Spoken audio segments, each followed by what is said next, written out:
Hello, I am Crystal Galladay. I am the founder and president of my nonprofit, which is called Never Underestimate Knowledge. Short is NUK, N-U-K. Now, the mission and vision for my organization is to provide resources for inner city youth as well as domestic violence survivors, because I have been a member of both of those groups. Because I grew up in New York City and lived in cities ever since, to Philadelphia, to now the DMV area.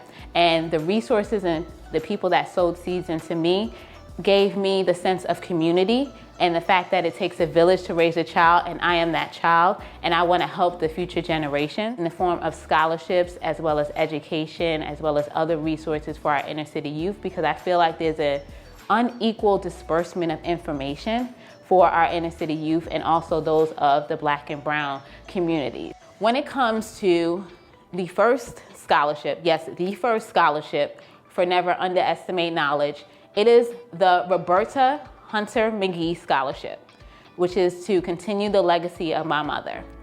Now, I'm just gonna give you a little bit of information about my mom so you get to know her and know the purpose and the legacy that I wanna continue, because she has done oh so much in the community and in the world. For her, she grew up in the 40s, 1940s, and she was one of 11 children. Now, with me being the only child, I can only imagine how it was growing up with 10 different siblings. Like, she had 5 brothers and 5 sisters. Like, she never had to worry about friends, I'm sure, but she did have a lot of friends.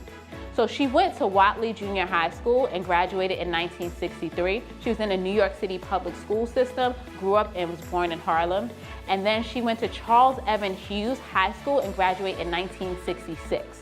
Now, she wasn't just a student. She was involved in a lot of extracurricular activities. She was involved in the emergency room, the leaders club, the cheerleaders club. And at that time, when I looked over a yearbook, she wanted to be a social worker. And I'm like, okay, you were in the patent department for a pharmaceutical company, not quite social worker, but what she did in the community was social work. Now that I think about it and tie the two together. Now, she was known to me as Mommy, but she was known to many as Mama Berta. She had a love for dance. A love for dance, I tell you. And she started it at a young age. She was a part of the dance company with the LaRock Bay. Yes, look him up if you don't know who he is. And I saw pictures of her dancing in the street, sharing her love for dance with their company, as well as other dance performances. And she not only did, say, African dance, she did salsa dancing. She did all types of other dancing. And get this, every summer when her and her friends had a little cruise, shouldn't call it little cruise because it was big to them, and now that I think about it, I want to do something with my friends every year. She used to ask me to teach her the current dance moves. Let me tell you, that was so much fun doing that with my mom.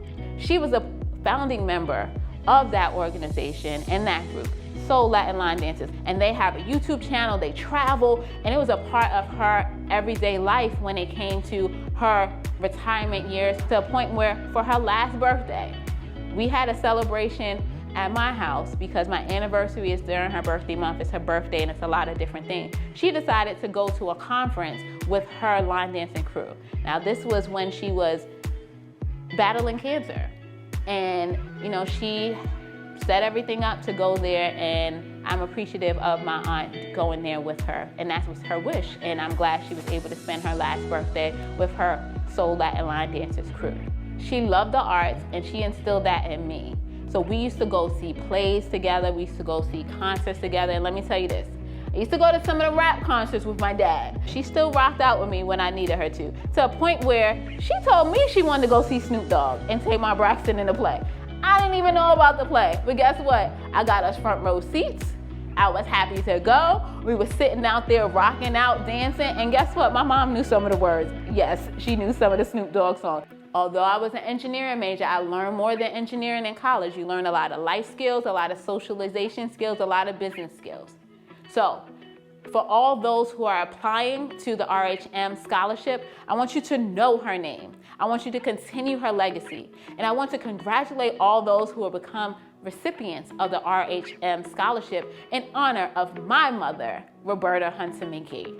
So if you have any questions about this scholarship and the others that are coming from my nonprofit, Never Underestimate Knowledge, send an email to scholarships@neverunderestimateknowledge.org. I am Crystal Galladay, and I appreciate your time watching this video and all the support that you will give my nonprofit and our community. Thank you.